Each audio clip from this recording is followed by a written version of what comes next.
begitu bapaknya masuk ke dalam rumah, ibunya Mas Aziz, terus dia sendiri juga dan saudara-saudaranya semua tegang. Ada apa Pak? Ada apa? Gimana? Ada apa? Ada maling? Ada bencana atau apa gitu? Bapaknya cuman diem, terus dia melihat ke anaknya sambil berkata, tidak ada apa-apa. Cuma ini tadi katanya orang-orang Mbah Jiem jadi medi gitu.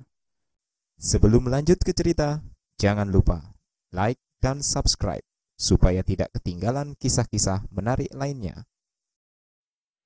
Selamat berjumpa lagi kawan-kawan, para pemburu kisah. Malam ini bertemu kembali kita dalam My Story Zone. Jangan lupa siapkan headset, siapkan kopi. Tapi kalau ke belakang jangan pernah pergi sendiri. Oke, nantikan cerita kami.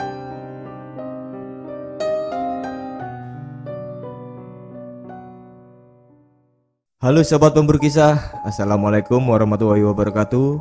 Jumpa lagi dengan kami Mystery Zone bersama saya Pak Jack dan rekan di sebelah saya Kang Surya.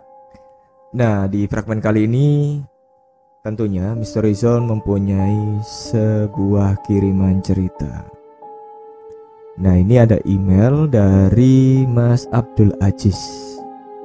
Ini Mas ya, Mas Aziz ini. Ya, kita panggil aja Mas aja, Kang Surya. Nah, ini Mas Abdul Aziz ini punya cerita mengenai selembar kain, atau mungkin yang bisa kita sebut jarik. Nah, seperti apa keseruannya cerita mengenai jarik ini? Mungkin Kang Surya bisa langsung diceritakan. Oke Pak Jack, ini jadi kiriman dari Mas Aziz ya, kita sebut Mas Aziz saja ya. Ini ceritanya waktu katanya masih kecil ini, tapi di sini tidak disebutkan tahunnya tahun berapa, kejadiannya tahun berapa, enggak disebutkan, cuman ya cerita pada waktu kecil aja katanya gitu. Langsung masuk ke cerita ya Pak Jack ya. Iya, silakan Mas Surya. Jadi ceritanya begini, Mas Aziz ini tinggal di suatu daerah.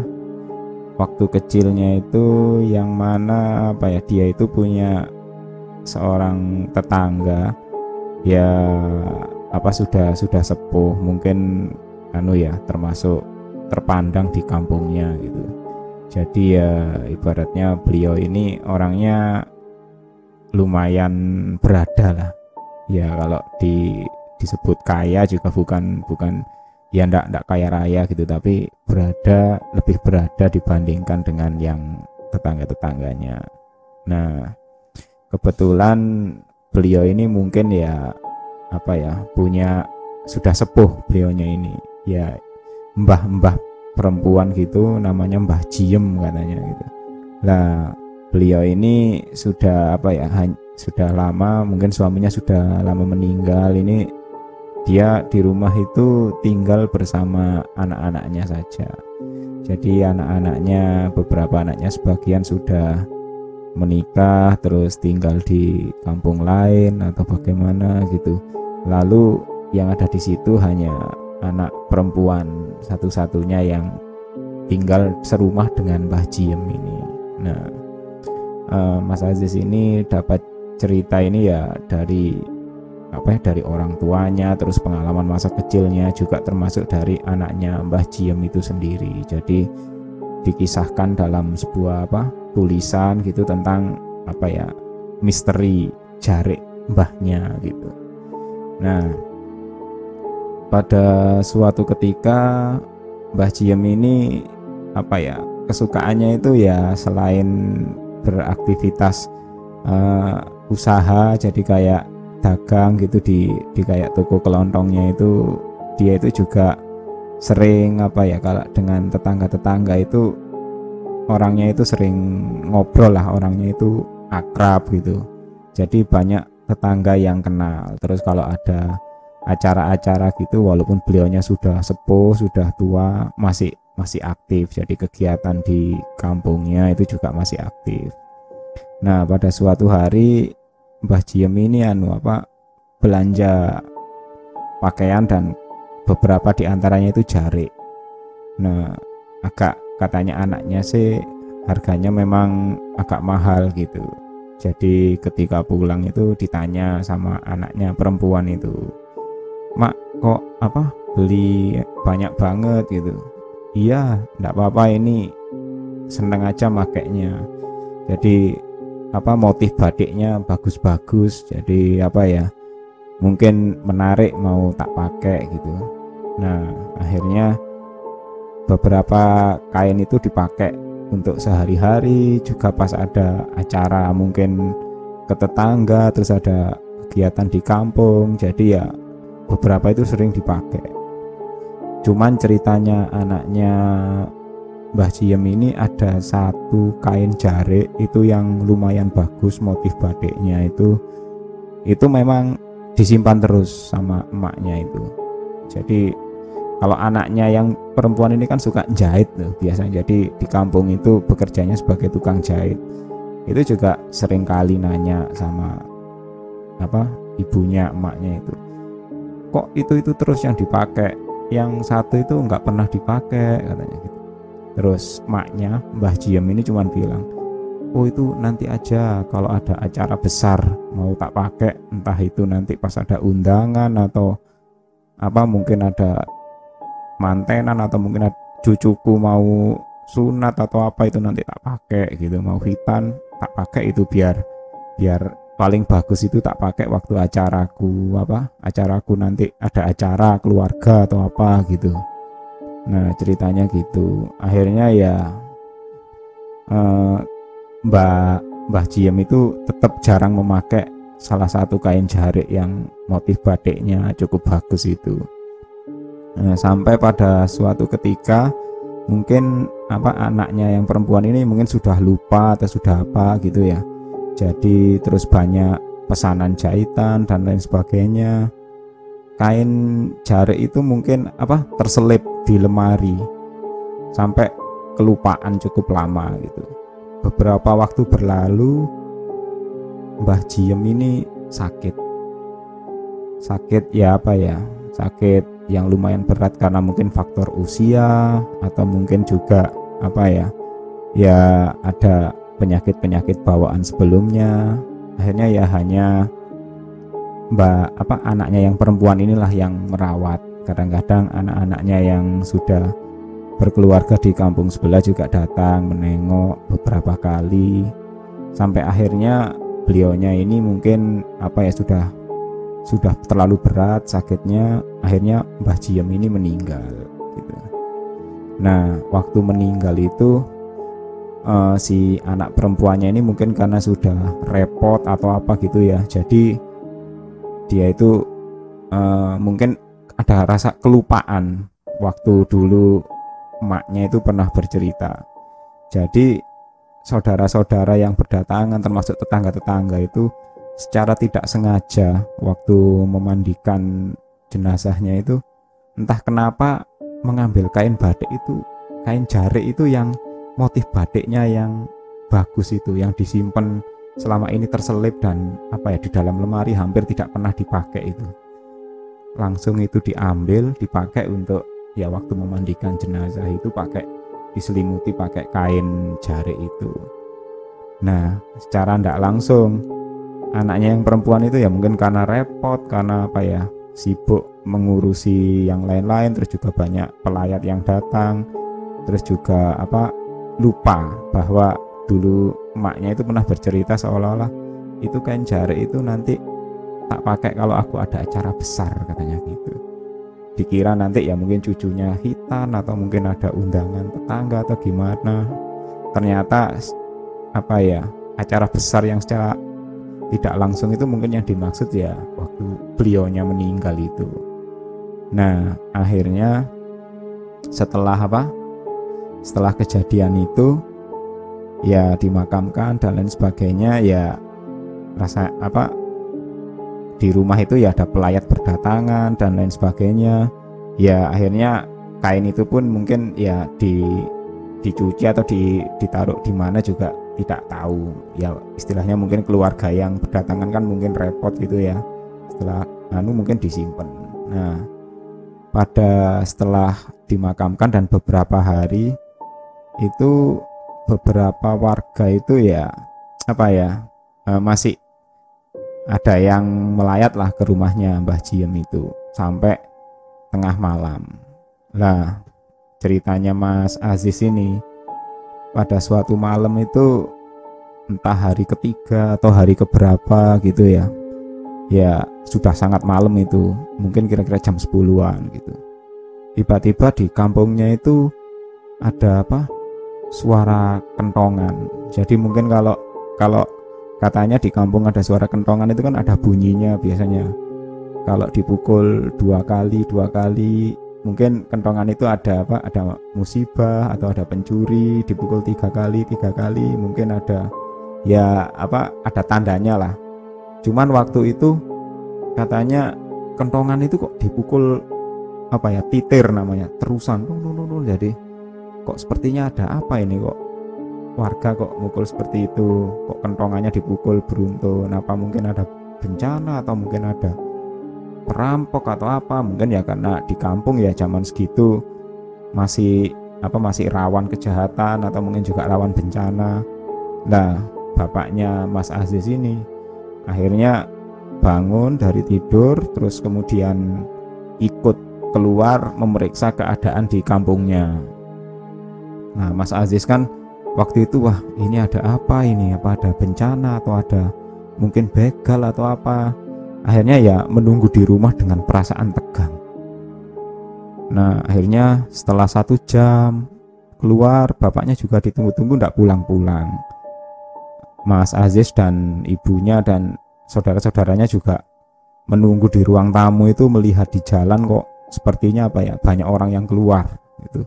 Mungkin memeriksa apa ini ada ada penjahat tertangkap atau pelaku kriminal atau mungkin apa gitu, atau bencana kebakaran. Sudah pikirannya macam-macam karena biasanya kejadian seperti itu mesti di kampung itu bakal rame kalau ada hal seperti itu. Akhirnya setelah kondisi agak sepi, jalan juga semakin sepi, mungkin orang-orang sudah pada pulang gitu. Apa mungkin sudah teratasi sama Pak kepala desa atau mungkin sama perangkat desa, sudah dibereskan semua kejadiannya. Akhirnya Mas Aziz dan keluarganya masih nunggu. Kemudian setelah selang hampir 2 jam setelah tadi kentongan dipukul, barulah bapaknya Mas Aziz ini pulang. Ya mungkin bapaknya Mas Aziz ini mungkin perangkat atau apa ya, di sini tidak dijelaskan, mungkin perangkat desa. Jadi pulangnya itu ya menjelang malam, setelah semua teratasi gitu. Begitu bapaknya masuk ke dalam rumah, ibunya Mas Aziz, terus dia sendiri juga dan saudara-saudaranya semua tegang. Ada apa Pak? Ada apa? Gimana? Ada apa? Ada maling? Ada bencana atau apa gitu? Bapaknya cuman diem, terus dia melihat ke anak-anak sambil berkata, tidak ada apa-apa, cuma ini tadi katanya orang-orang Mbah Jiem jadi medhi. Jadi Mbah Jiem itu jadi hantu katanya. Wah langsung Mas Aziz waktu itu merinding, ketakutan, karena Mas Aziz ini tahu bapaknya ini ya mungkin ya istilahnya pemberani lah, tapi kalau tiba-tiba bercerita dengan suara yang dipelankan perlahan gitu, berarti memang wah ini agak sesuatu, ada yang berat ini di kampung ini, ada masalah yang berat gitu. Nah akhirnya bapaknya bilang, ya sudah ayo semua tidur semua, besok biar dibahas sama orang-orang di kampung. Akhirnya ya itu Mas Aziz itu semalam katanya hampir nggak bisa tidur, sampai menjelang pagi baru bisa tidur. Sebenarnya Mas Aziz waktu itu penasaran, pengen cerita, pengen tanya ke bapaknya, ceritanya gimana, jadi hantu gimana atau gimana. Tapi kayaknya bapaknya sendiri juga kelihatan lelah gitu. Terus bapaknya juga menegur, sudah ayo tidur, besok aja cerita, sudah malam gitu. Akhirnya keesokan paginya itu dengan dengan kondisi yang masih tegang dengan kejadian semalam, akhirnya lah diceritakan sama bapaknya. Jadi ada warga itu yang lagi keluar malam gitu, tiba-tiba ada suara orang kayak memanggil namanya gitu, dipanggil, ini malam-malam kok ada orang manggil gitu. Dilihat kesana kemari tidak ada. dan tiba-tiba muncul di hadapannya itu ada sosok mbah-mbah tua gitu, seperti mbah Jiem yang sudah meninggal. Akhirnya warga itu pun kabur sambil teriak-teriak. Ternyata bukan hanya itu saja, beberapa rumah warga itu juga ada orang yang kayak memanggil-manggil dari luar rumah, di teras rumah gitu, manggil namanya yang punya rumah. Ketika pintu dibuka, ya ada sosok yang itu tadi, seperti Mbah Jiem itu kok memanggil-manggil gitu. Akhirnya orang-orang pun ketakutan. Lah esok harinya itu ya mungkin warga berkumpul, ya rapat gitu, atau istilahnya koordinasi, ya menemui anak satu-satunya Mbah Jiem yang ada di kampung itu. Jadi ya mungkin bertanya apa ada tanggungan yang belum terselesaikan, apakah ada tetangga-tetangga yang belum istilahnya punya hutang dengan beliaunya terus belum terbayar atau bagaimana. Ya anaknya ya cuman bercerita, saya tidak tahu, mungkin karena dulu ya emaknya juga tidak pernah cerita, terus emaknya juga tidak pernah berpikir ya yang bercerita tentang bahwa ada orang punya hutang, emaknya juga tidak pernah cerita. Jadi ya mungkin hanya itulah keterangan yang bisa didapat. Akhirnya kejadian itu pun dianggap berlalu saja, sampai akhirnya keesokan harinya terjadi lagi seperti itu. Beberapa rumah juga ada sosok penampakan, terus orang-orang juga keluar malam pun bertemu dengan sosok itu. Maka warga pun akhirnya sepakat, ya sudah kita bikin semacam pos kamling atau siskamling yang lebih banyak aja, karena khawatir hal seperti ini akan membuat warga ketakutan gitu. Nah, ketika beberapa hari kemudian berlanjut, warga mengadakan kayak siskamling gitu, akhirnya kampung pun ya perlahan mulai sepi. Hanya bapak-bapak yang ronda saja yang berkeliaran di kampung, sementara anak-anak kecil dan juga bocah-bocah yang biasanya bermain itu lebih banyak tinggal di rumah. Lah sampai akhirnya anaknya Mbah Jiem satu-satunya ini kan di rumah sendiri, dia juga berpikir kok sampai ada apa ini, apakah ada sesuatu sehingga mungkin ada hutang orang-orang yang belum terbayar, atau mungkin justru orang tuanya yang punya hutang gitu. Akhirnya dia pun berinisiatif untuk melihat ke lemari dan lain sebagainya, barangkali ada catatan atau apa. Nah, pas ketika anaknya itu membuka pintu lemari, tiba-tiba itu ada seperti seonggok kain yang jatuh gitu.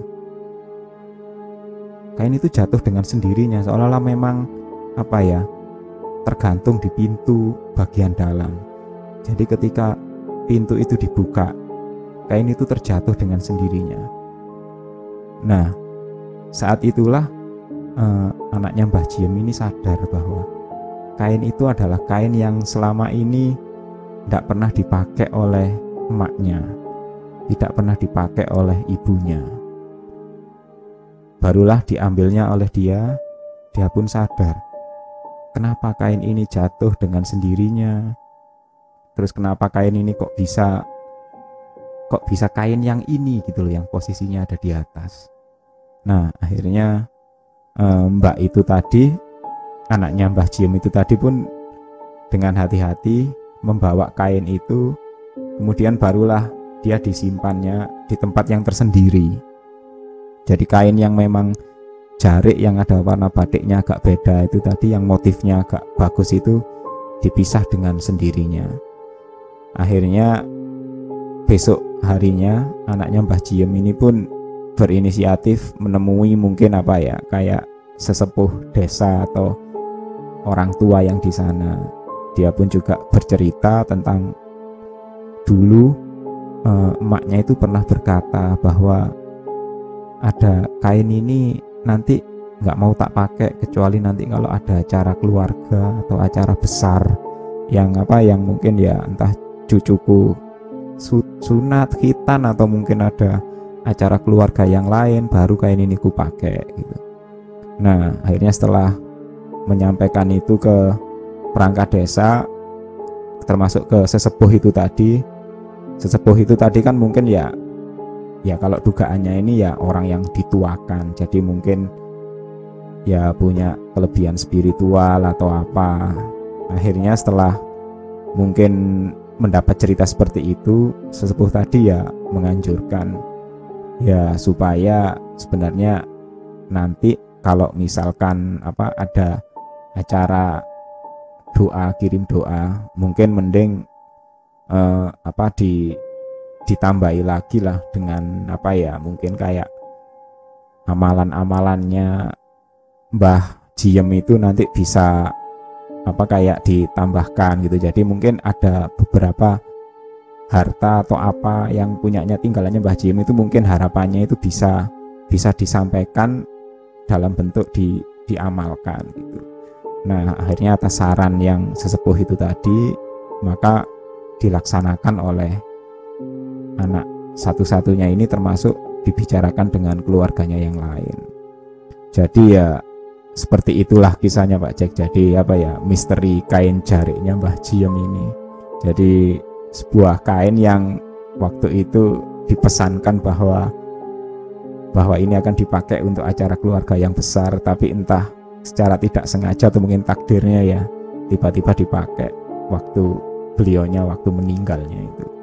Jadi ini sebuah kisah misteri yang cukup menarik ini dari Mas Abdul Aziz ini. Iya Kang Surya, mungkin kain itu yang paling disukai ya. Jadi dan kain yang disukai itu yang mungkin ketika disodakohkan ya mungkin. Iya mungkin infonya seperti itu. Jadi harapannya banyak kain-kain itu nanti dititipkan biar sebagai amalnya mbahnya katanya gitu. Nah terima kasih Mas Aziz atas kiriman ceritanya.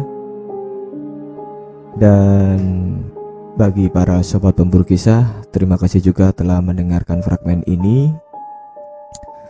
Jangan lupa untuk subscribe dan like channel ini agar tidak ketinggalan cerita-cerita menarik dari kami selanjutnya. Dan jangan lupa nantikan terus fragmen-fragmen kami. Assalamualaikum warahmatullahi wabarakatuh. Bye bye.